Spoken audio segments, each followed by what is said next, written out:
Matriz, alternative virtual reality. All right. Hi, Tommy. Hi. Hi. Nice of you to be here. Thanks for joining me.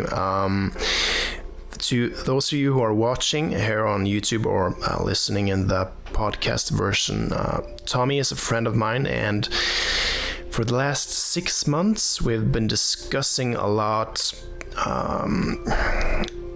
basically what would be our ideal virtual worlds or the ideal use of the VR medium. So we met after I had written, if I recall correctly, a blog post at the Matriz blog on VR and psychedelics, and how VR may take inspiration from psychedelics because they both have some similar patterns. And since then we've sort of been discussing quite often really on a Discord channel how this may come to be. And now we thought we'd take the discussion further here in VR as well. So just to get us started on talking about this, what is your, when we started talking, you didn't have an experience of VR. You hadn't really tried VR, but you did have some psychedelic experience. What is your relationship to psychedelics? How do you view them? Okay, well, yeah, my first experience was 1992, the summer of 1992, so it's been a long time. And over the years, I've kind of engaged and disengaged from psychedelics for various reasons. Sometimes it's simply that I had found what I was searching for and ready to kind of put what I found into action, and didn't require the psychedelic experience necessarily to serve. It basically served its purpose, and I was able to just kind of move into doing what needed to be done. And I just kind of recently got back from an extended period of time away from it, about 10 years actually, I think, close to 10 years, and it had a lot to do with kind of just daily life had started to become a little too mundane. And I was kind of yearning again for new experiences and new ways to kind of unlock areas of my mind that really are not available to me without ingesting substances of, entheogenic plants and mushrooms are pretty much the only things that I'm really interested in. Yeah. And so I just kind of jumped back into it with kind of an intention of rediscovering magic. And I kind of take sort of an academic approach. It was last year around May and June, I started researching psychedelics and virtual reality because I kind of had been looking around at what's been going on in the computing space and what's been going on in the VR space and the gaming space and the kind of mass media space, particularly film. And I found a paper published by Robin Harris at the Imperial College of London. And I went through the catalog of his research, searching for something that was interesting to me, not so much. I find like the neurobiological, research and the neurochemistry and all that stuff, neuropharmacology and all that interesting, but not terribly interesting. It's kind of like I read it just to kind of get up to like, oh, that's interesting that they discovered this and this and that. but that's not really kind of my like forte. But then I discovered a paper that was remarking or proposing and remarking on some of the possibilities for synergy between virtual reality therapy and psychedelic therapy. And I read the paper, considered the possibilities and the plausibilities of what they were kind of proposing, and I kind of felt like, yeah, and what actually I think this is something that's really has got some legs to it, that we can actually do some practical research with that, because the tools the tools are ready at hand. Essentially, I can grow my own mushrooms. I can purchase a headset, and I can put these things together in my own. I don't need to have a lab necessarily. Yeah. I don't need, I didn't really have to trouble myself too much to get these things together. It took a little bit of time. I mean, the Quest kept selling out. That was kind of a problem. Yeah, it is. Since December, I was, without you, I wouldn't have one right now because you notified me that morning. Within 45 minutes, I was able to make the purchase, and sure enough, it was sold out within an hour or two. Yeah, they do that. That was huge. That really kind of accelerated this. And then, just researching through some contacts that I have, personal acquaintances, people in Silicon Valley that are interested in exploring both the psychedelic medicine space and also the psychedelic virtual reality space, blockchain, drones, different things that I have an interest in a quasi professional manner, and really just seeking out people who can kind of see the forest for the trees and can have these kinds of conversations and see if we can get something together. Yeah.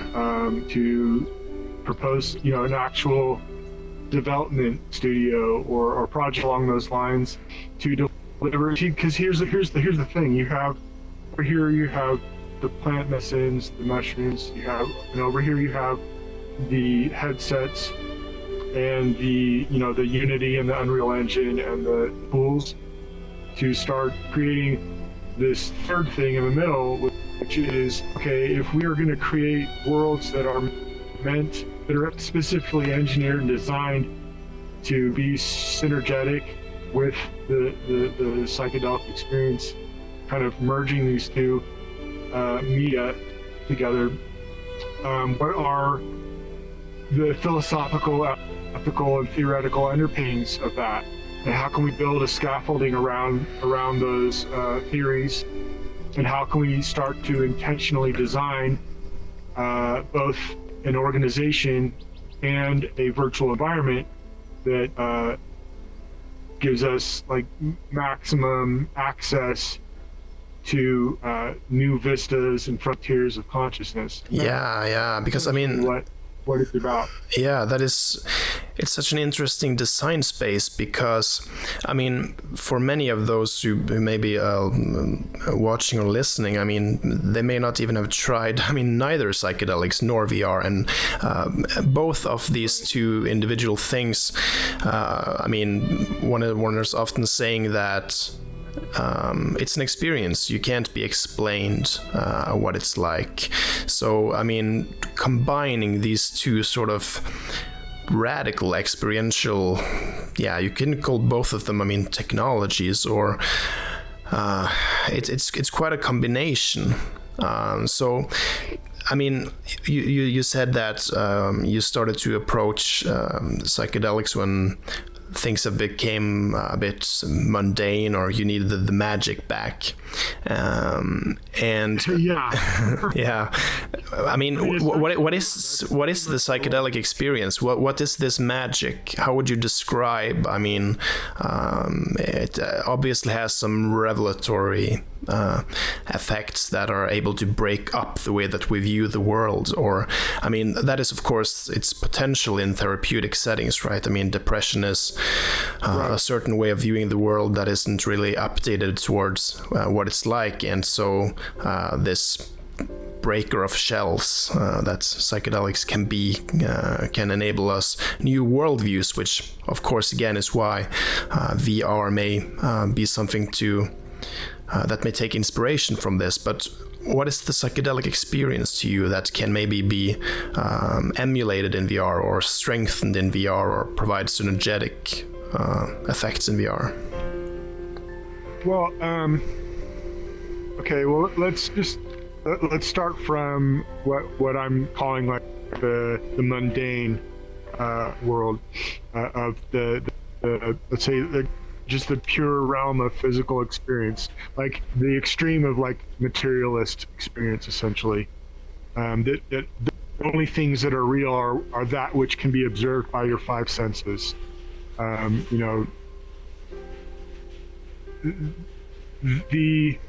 That's very limiting in a way, because there are realms of consciousness that kind of transcend those five senses and that mundane world that we experience in our day-to-day lives. And it's nice to be able to imagine. Well, I mean, kind of looking at what the ancients used to do is they kind of imagined rationale about the physical universe, things like weather or the passage of seasons, or things like that,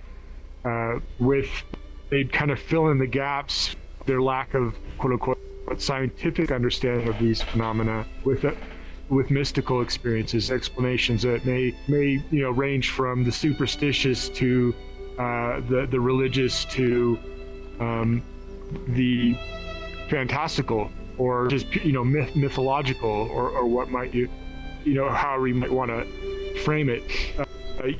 So there's kind of an ethnographic diversity of ways to approach that. But one common thread I think that you'll find through examining world cultures is there are certain people who seem to be drawn to doing whatever they can to like break out of that mundane material physical realm into the realm of exploring consciousness through various mechanisms. It might be yogic meditation, it might be drinking ayahuasca, it might be ritual piercing, or fasting, or different types of techniques that would basically stimulate the human physiology to create these states of altered consciousness, in which they would intentionally go into these states in order to sort of seek out and receive information that has pertinence to their existential situation, I suppose. I don't know.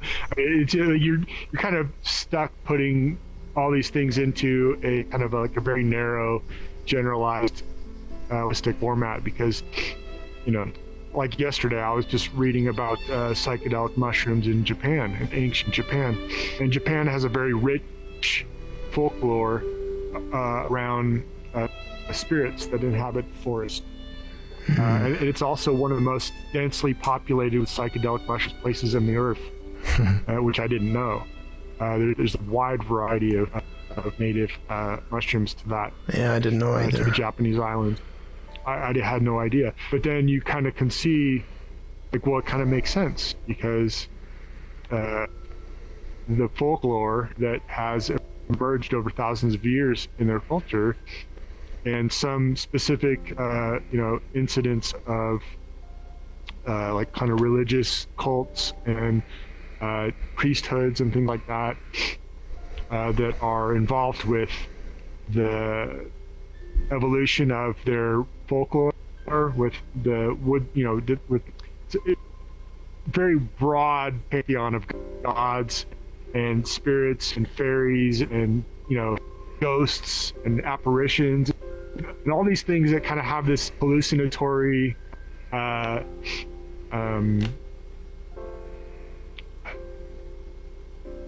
element to them, or kind of archetype to them. Yeah, it's fascinating. Yeah, it's really fascinating. So you have this tendency throughout history, from the ancient times up to the modern times, for people of certain persuasions. Certainly, it's not. Mushrooms probably aren't for everyone, just as VR is probably not for everyone. But what I think both of these technologies, you have the organic technology of the mycelial network and the mushroom, and then you have the VR technology, with compute core, graphic processing, and internet, and simulation, emulation, all these things. Both of these technologies, there's an opportunity for crossover because the user experience is such that people go into VR for much the same reason that traditionally people would be going into the psychedelic trance or into the altered state. It doesn't have to be a substance. I mean, spoke with someone who was talking about using different breathing techniques in VR, or like Robin's technodelic, the sound cell thing.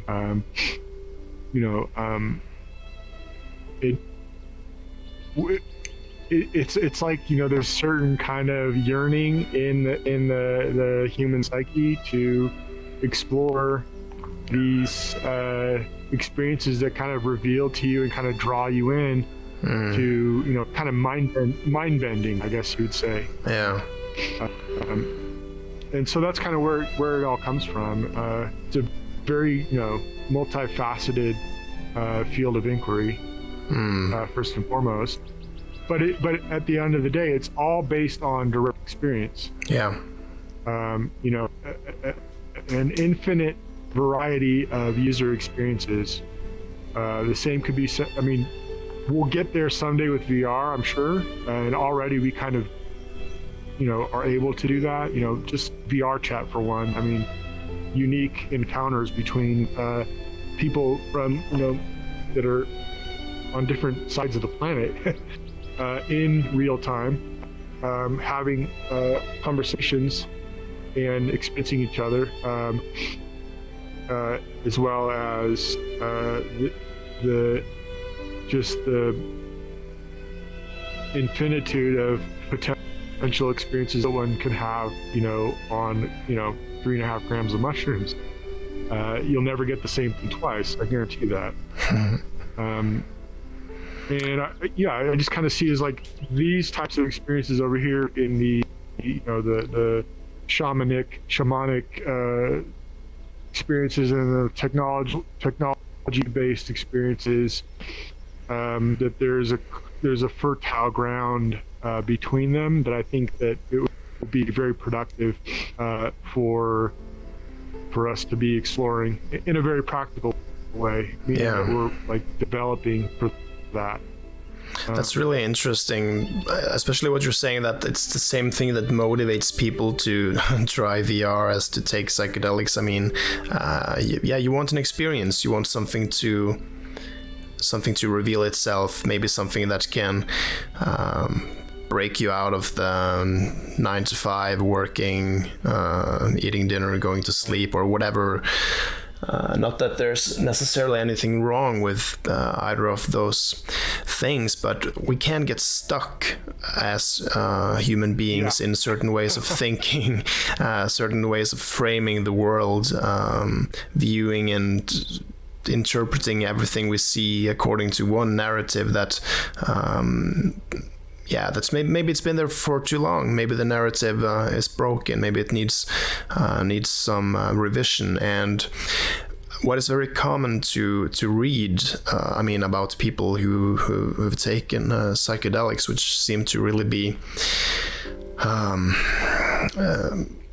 signifying of the experience, is that for many people it's a before and after, and you can really have a changed perspective of life that is sticking around so much that it's defining. And you see this in studies with people who are approaching death, which are able to actually relate to death in a better way after having taken psychedelics. And the studies on psilocybin and depression, the results are ridiculous. It's so intense in relation to other ways of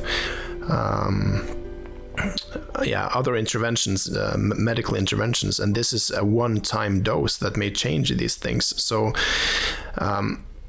it's also cool to hear what you're saying about, you mentioned sound self, a technodelic, and these are like the terms, right? The technodelics, cyberdelics, and at AltVR, which this episode is being hosted on, we're trying to map these various technodelics, just to try to see what kind of experience can we get out of VR.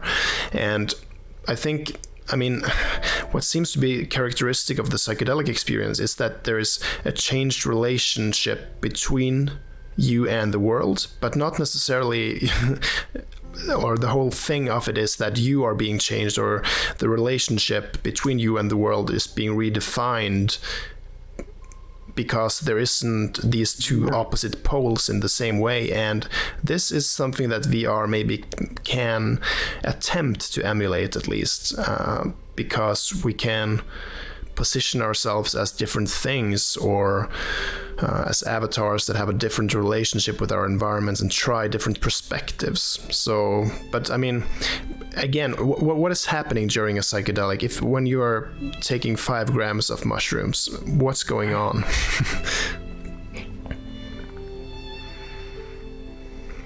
Well, that's a fundamentally problematic question. Because, I don't want to assume that what I experience is what others experience, although I do read reports of what others experience and find there's commonalities there. Sometimes even the trips can be kind of just bizarre, really, just absolutely bizarre, making no real sense in the moment as they're being experienced. But upon reflection, they have tremendous value. It's like looking back after a week and remembering something bizarre and somehow irrational or ridiculous, although entertaining, or even sometimes frightening, to look back and say, oh, that has value, because it's kind of forcing me to step outside of myself, to observe myself and my thoughts, my manner of experiencing the trip, so to speak, in a way that has actual practical value to me in my mundane life, let's say. And I think that's ultimately what the magic is. It's I've been transported to like completely alien landscapes that just defy my ability to like form coherent linguistic explanations or descriptions. that's the amazing thing about it. That's the you wouldn't want to even try, essentially, because the whole point is for it to be that way, for it to be so ephemeral and awe-striking that you can only kind of like shake it off and like, what was that? And it was so real, and yet it was a hallucination. But was it real or was it a hallucination? It just really challenges your ability to make sense of it, and that's the beauty of it. And having, creating a forum for people to report back what they've experienced and share with others and compare and contrast.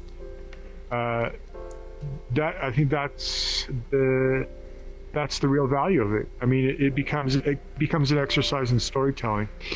I think essentially the shaman, his role was something of a traveler who reports back on his travels,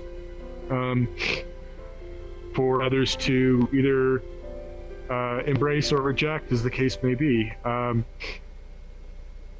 And I think it's really kind of cool now is that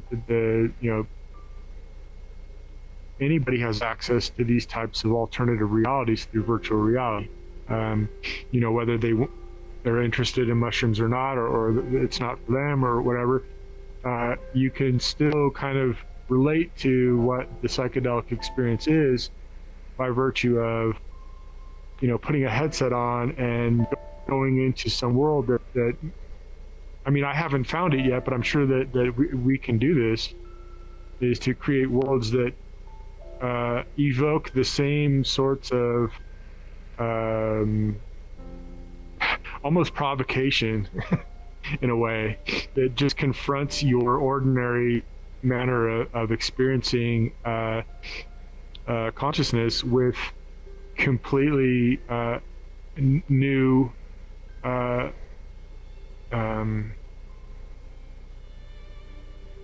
just new modes of interpretation, essentially. Yeah, I think that's it's kind of that. I mean, just that. Like in VR, you're not. If you have a desire to fly, for example, you're not confounded by gravity. In some ways, I mean, clearly you are, because I'm, here I am sitting here in my physical room. I'm not actually flying, but I can kind of simulate or emulate a flying experience in VR that has a realness of its own, even if it's not real in the mundane materialist, physics of everyday worlds. Yeah. In the VR world, you can kind of challenge these things. I find that really interesting. Yeah, and just having had the experience of something being different, because I mean, in the normal everyday sort of world that we go around, things are relatively stable.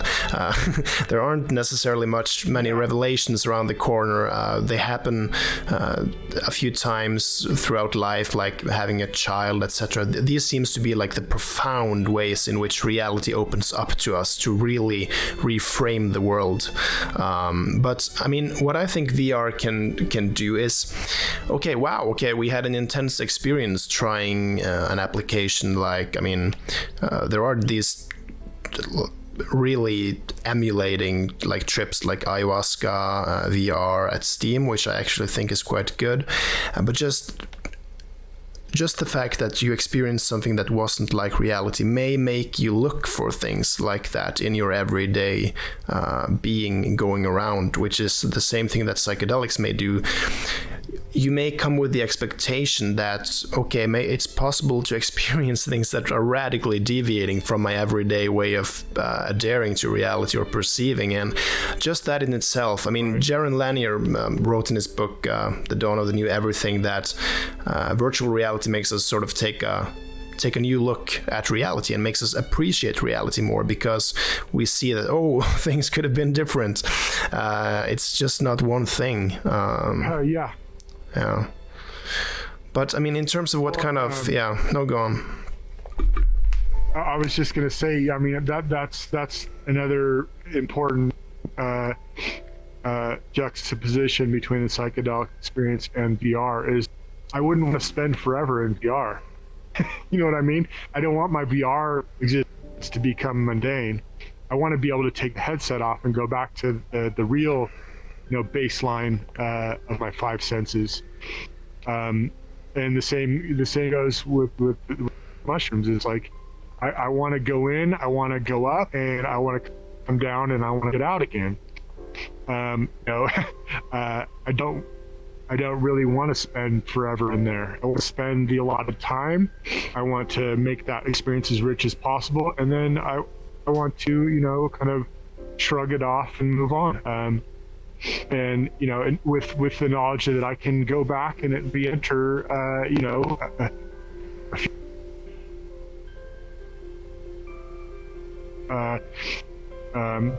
depending on if the inclination and this what I would call kind of the inspiration or the it's just my personal experience. I've always felt like I've been invited. It's like they knocked on my door, kind of like when Gandalf showed up at Bilbo's house, and all of a sudden you've got dwarves bumbling into your psyche, and you can't get rid of them, and they're just throwing the dishes around and eating all your food, and again, it's that kind of like a mischief and that like kind of trickster sort of character that I tend to find myself playing. It's kind of a sacred clown kind of role. It's very interesting. Again, like you were just mentioning about Jaron Lanier. Also, I was thinking of like the ayahuasca VR thing. It's like you don't have to ingest the substances to be exposed to kind of like replication, like the replications or the recreations that may be a little more palatable to certain types of people. I kept thinking of like as like someone, we inhabit our spaces in our mundane reality, our apartments, our houses, our garages, whatever it might be, our basements, and we all kind of play the role of interior decorator, right? And exposure to these kinds of these archetypes and motifs, the Rococo and ayahuasca experience, for example, could like invite you to decorate the inside of your room differently in a way that evokes that consciousness expanding, that psychedelic mind manifesting aesthetic that I think is important in that mundane reality. But like VR and augmented reality is another one that I think we should probably discuss. It's like it has the ability to kind of switch on this overlay and like where you can modulate and amplify, or you can kind of dial it up and dial it down according to your own kind of comfort. It would be very, very bizarre to put on an AR glasses with this kind of like simulated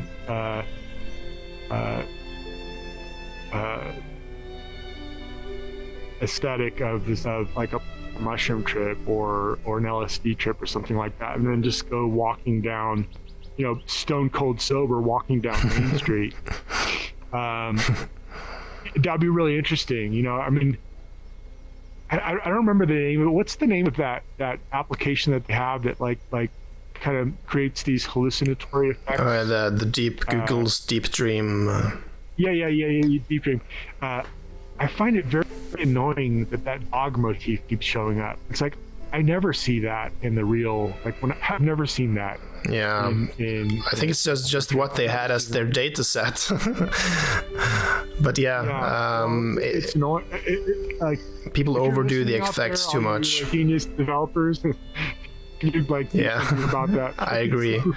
It's a subtle art. I mean, those who are using the Deep Dream, Deep Dream is basically like a neural network that is trained with image recognition, etc. But for those who are using it in a subtle way, I think it's quite powerful. But it's often overused, and it's not nice anymore.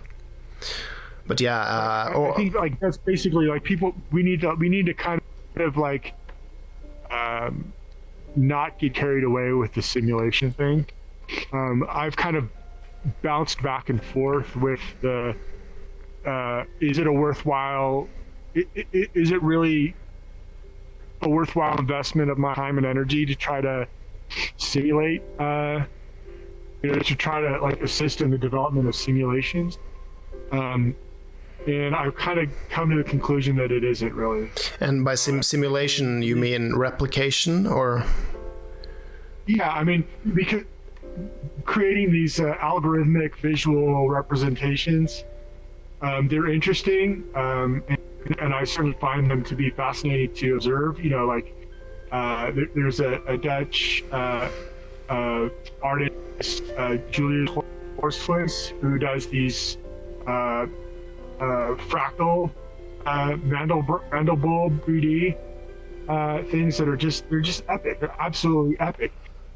But they also can bore the living hell out of you after watching for more than a few minutes. Okay, so here's the thing. You have this organism that has, through many hundreds of thousands of years, millions of years, evolved to the point to produce this compound that, when ingested, elicits and enables human beings to experience certain types of novel ways of exploring the mind, essentially, or the nature of the mind, or the nature of nature itself, in fact. So there's quite a lot of like rich history and evolution and development involved with that organism. And then over here you have these technologies that are barely even a few decades old. And I think it would be hubris to believe that through the application of different algorithms and silicon chips and this, that, and the other, that you're gonna do better than what this organism has done over hundreds of thousands and millions of years. That's one aspect of it. Another aspect of it is that over here is the real thing, and the best that this can do over here is to kind of simulate or approach. It's like it's kind of like a limit. It can approach infinitely, but it can never become the actual real thing, the actual compound, the biochemical compound, the biochemical transaction that occurs in the human brain, in the physiological reaction that this unique relationship has evolved. So there's that also, which isn't to say that one can't inform the experience of the other, and that's kind of where we're at. It's like these two things. There seems to be a synergy here, and there is definitely an avenue that can be explored to just develop along that synergistic line, so that you can use both tools interchangeably within the course of your mortal user experience. You've got one life to live, and you want to experience these things, and basically, I mean, nothing stopping you in the comfort of your own home. Well, okay, so the law is stopping you. Doesn't have to. you're right. It doesn't need to, and I think a very good case can be made for changing those laws, and I think that's already in progress, and that's something that I think that we should really kind of throw our weight behind. If living a life of value and meaning and purpose, that finding other people. I mean, that's part of how you and I met each other, and part of what we're kind of embarked upon is the journey of meeting other people who want to put their weight behind that effort to come up with a more humane and rational and sane relationship to these experiences. Yes, absolutely.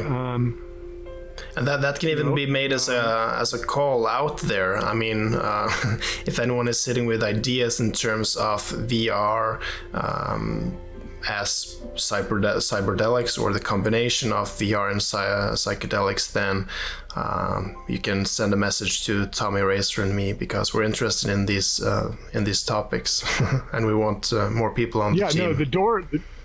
That's definitely. I'm glad that we're just kind of saying it matter of factly. Is that the door is open? Yeah. Like, the door's open, and we are here, and we're more than ready to invest the time, the effort, and go through some of the trials and tribulations of what it would take to bring this synergistic opportunity to fruition. So that it can be shared with others, and so that others can contribute to it. Maybe at a later time we'll kind of revisit this topic and kind of open source some of the ideas that we've been discussing along the lines of development. Yeah. But yeah, I mean, essentially it is kind of an open call, and it's a matter of just I think it's you and I both know a couple people from different corners of the globe that are interested in this. It's just a matter of, like, we have to find a way to be able to kind of bring it all together so that we can embark, so we can actually do it in a professional and serious way to deliver a very tangible and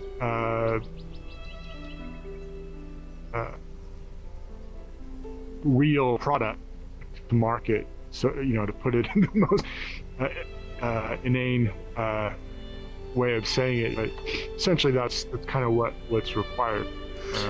Yeah, and I think also, I mean, that's where we are in terms of both VR and psychedelics, like the experiential qualities of it. I mean, this requires experience.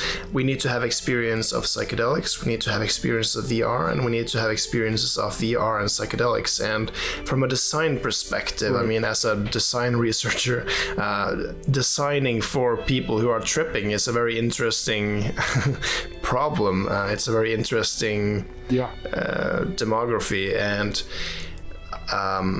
I should also mention to those who are listening and maybe interested in this topic that there is a subreddit that is called Rift into the Mind. It's not the largest subreddit in the world, of course, because this isn't a very prevalent activity, but these are people that are interested in doing exactly what we're talking about, combining VR with psychedelics. So it's about 5,000 users, I think, but it's more active than most subreddits because these are enthusiasts, of course.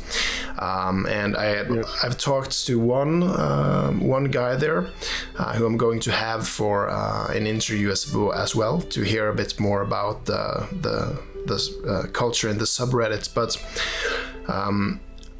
we've been discussing a bit now tonight, or my tonight, your tomorrow, your morning. In this virtual world, it's sort of morning and night every 5 minutes, I think. Yeah, which is kind of suitable. But we've been discussing VR, the experience of VR, and the experience of psychedelics, which is sort of very hard to pin down. But you have experienced VR under the influence of psychedelics. How Yes. can you say something about that? Well, okay, kind of reiterating on what I said before, the intention from the beginning was that I was getting a VR headset to specifically that. Yeah. That was my sole interest.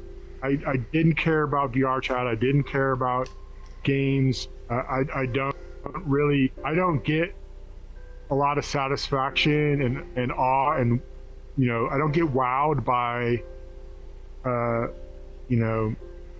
trippy visuals and things like that, and so I wasn't really interested in what kind of there's some app somewhere that I can put on a headset and it provides all these bizarre things. It's like no. I'm really mostly interested in what's going on in here and in here through immersion into alternative versions of like metaverse, I guess you could say, and what I'm more curious actually about what the mushrooms have to say about it than what I have to think, than what my own personal experience is. But 5 grams of mushrooms and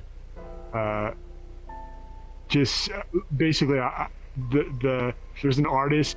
His name is Goro Fujita. He's a Japanese VR artist who works with the Oculus Quill medium. It's kind of like tilt brush with animations, I guess. And I want to get into it because it's like, yes, I think I can work with that medium to create or replicate to a certain extent, or even kind of like evoke or hint at ideas that I want to convey that are mostly nonverbal because they have to be experienced. Not it's kind of like revealed, like shown, not told, like you like to say. And I think that's a really a good place to start. But I just basically went in and fired up some of his artwork and just kind of sat there and bore witness to what it was like. And on 5 grams of mushrooms. Yeah, well, I mean, and I'm not bragging. I'm just saying, for me, that's actually kind of a low dose. I wish it weren't the case. It's just that I've gone so deep before that it's like I'm constantly kind of poking the bear, so to speak, to find where the. One day it's gonna come. I guess it just comes down to.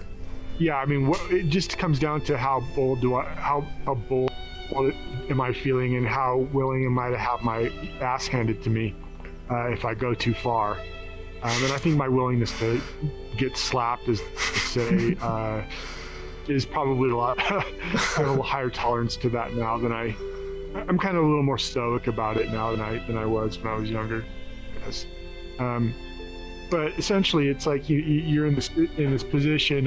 Like I was, it was called Swarm, and basically it's a animation of like you're in this cloudy tunnel, and there's all these like missiles in a swarm, like flying in this oblique direction, and it coming from God knows where, headed to God knows where, and it was so profound. It was just really, really like interesting. And the music, I'm not really into music so much when I'm tripping, a little bit here and there. The music was just very well designed. I mean, the sound design was excellent. The graphical user experience, the different perspectives that you were able to kind of toggle through were really good. It was kind of like, you just kind of sit there and bask in the glory of the immersion, and what thoughts may come from that was really, really, really cool. So I just kind of really found my first. I'm kind of starstruck the first star in my virtual universe, besides yourself, of course, is Goro Fujita. I think he's a bloody genius, and I suspect, just by evaluating the nonverbal communications that are represented in his artwork, that he's interested in the mushrooms as well. He's out there doing God's work, and I just, God, it's just like, it's like if you could put a dream team of developers together. Someday, I think it's something that it would be, it's something that we could really aspire. I'm not a graphical artist, but I'm willing to play around with it, because anybody can sketch their ideas out, and it's like the pen and the paper thing. My excuse buster for anything career oriented is nobody's stopping you from writing a book on any topic that you find interest to write a book. Yeah, so literally true. Nobody stop you. So it doesn't matter what your background, ethnicity, sex, gender, nobody's there to stop you from putting pen to paper to write a book. And I think the same could be said for like things like Quill or Tilt Brush. The tools are there, provided you have a headset, $20 for Tilt Brush, and you're on your way. And there's no one there to interfere with you. It's not like VRChat where you're going to get teabagged by some roaming gang of 12-year-olds, or like a bad match of Call of Duty where you're just getting spawn killed and you can't get anything done. No, it's like your own private universe that you can proliferate and populate with your own inventions. And I think that's kind of like, that's the ground zero for, what will be revealed at some point when we get deeper into the conversation about what we've been working on in concept development. Is that's what's required, is an interdisciplinary team of committed individuals with, a pretty significant amount of ambition. Because to pull it off, you got to pull off the tech thing. You've also got to pull off this sociological problem that we're facing with the psychedelic community, without it turning into some political shit show. Yeah. And I think that's kind of where we can really rely on the advances being made by the biomedical researchers, in addition to the ethnographic researchers. It's a very interdisciplinary field. It does require, it doesn't necessarily require a significant degree of education or academic credentials necessarily, but it does require rigor. And I think that we're approaching it in a rigorous way. And that in itself has value, substance value, gravity, depth, and breadth. It has all those things. So, yeah, that's pretty much where it's at. I think it's just like I'm going to keep diving back in at my regular interval. There's a certain style and methodology to the way that I engage the shamanic trance that's kind of private to myself and to my inner circle of friends. But I'm going to keep kind of chipping away at it, making a list of experiences and sharing with you pretty much what I'm doing. This is practical research 101. Going in, having a look around, and coming back and reporting on what I've discovered. And it's kind of word of mouth. The things that I find interesting, I just basically gonna kind of catalog them on the Slack channel for people that are invited to participate in that conversation. And I think it's just a matter of like you've got this kind of cauldron in front of us, the big boiling pot, and we just need to keep kind of throwing bits and pieces of different ingredients in there and stirring it, and gathering around that circle of people that have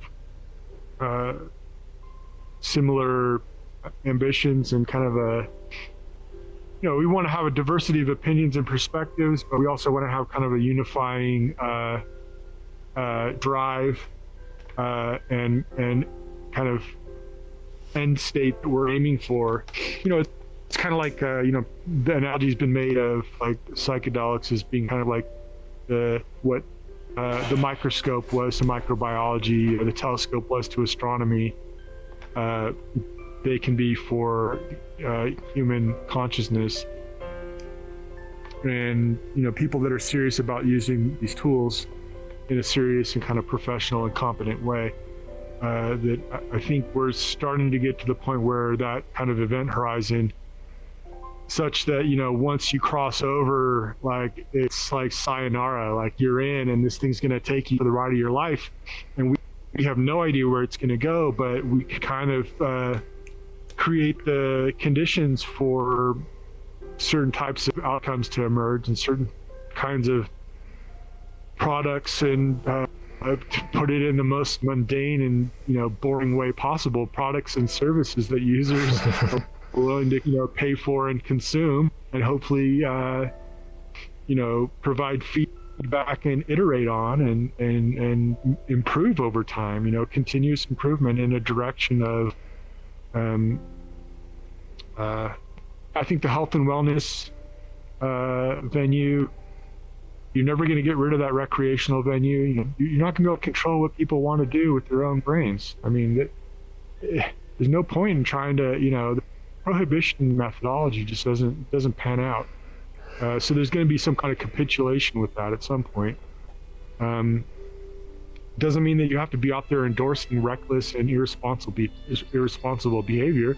Certainly not. And that's where, it's like our generation, my generation, and your generation kind of aren't too distant apart, but my parents' generation, they've really like trudged uphill very slowly for a very long period of time, and it's incumbent on those of us who are following to be mature about what we're in the subject matter, and I think that's kind of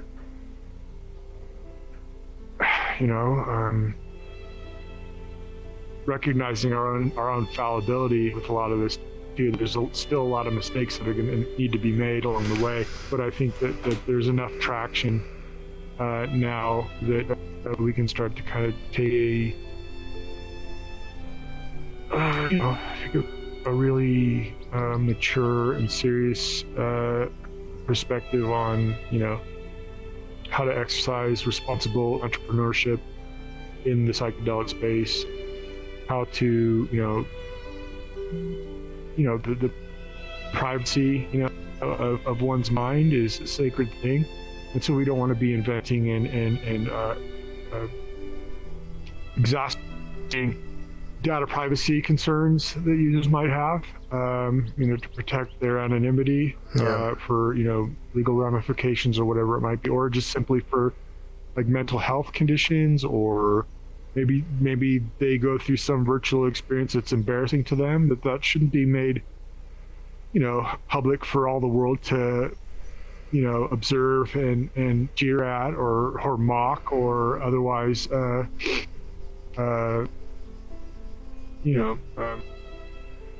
you kind of understand where I'm coming from. Yeah, definitely. There is so much new ground to tread. I mean, there's two new things at once if the vision is combining them both. But these investigations will be made, and just to sort of as a last message when we finish this conversation off, again, the call goes out. We're interested in talking to more people because there are challenges and opportunities here that can really be interesting to to experience together. And we need more people who are interested in just discussing, exploring the domains of thought, of ideation within this. And like a quote from Terence McKenna that when he wrote an essay about VR, I think it was in 92 or something, he was one of the lucky people who got it to try it at the time, but maybe it's a tool to launch humanity into its own imagination, and that can be a great thing. Yeah, exactly. Yeah, we're faced for the first time, I think, with infinite frontier, unlimited frontier. Like, there is literally no end to the possibilities that can be explored in the virtual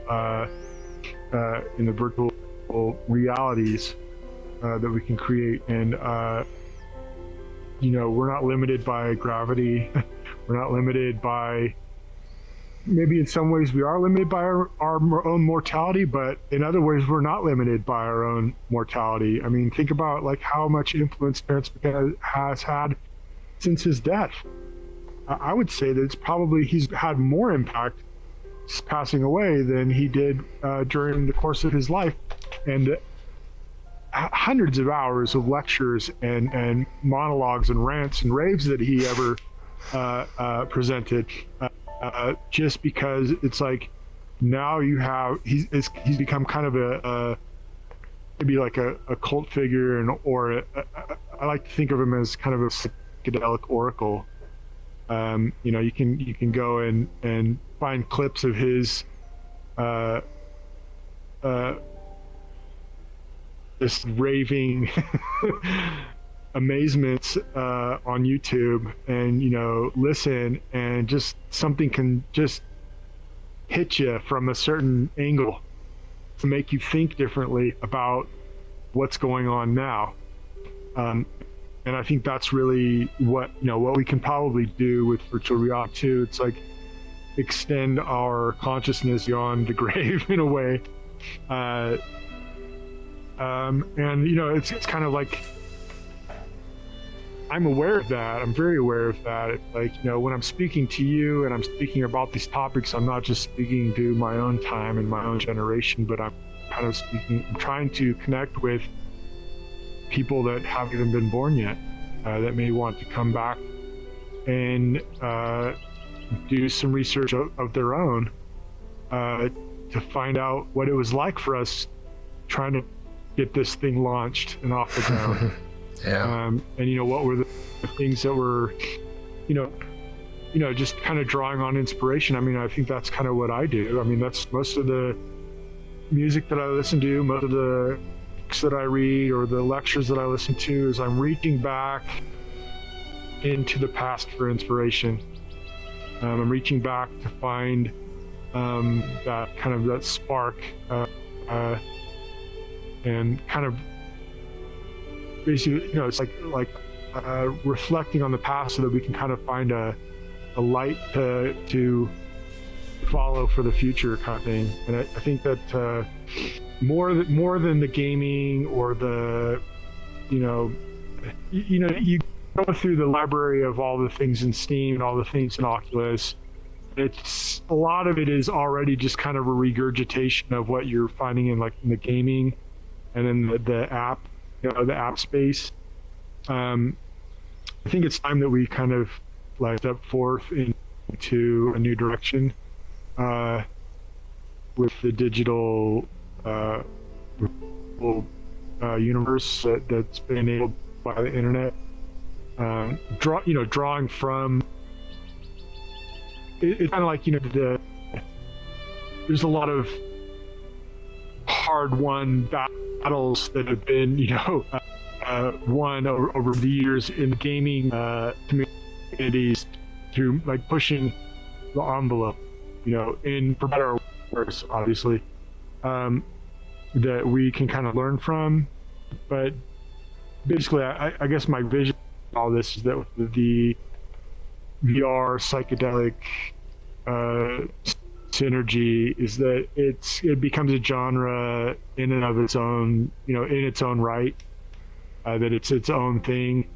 That where there is crossover between different genres, there's also boundaries between them.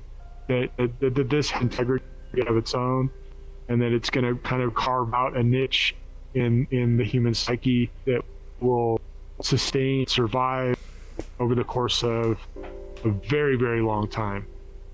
Potentially for, who knows? Who knows how long?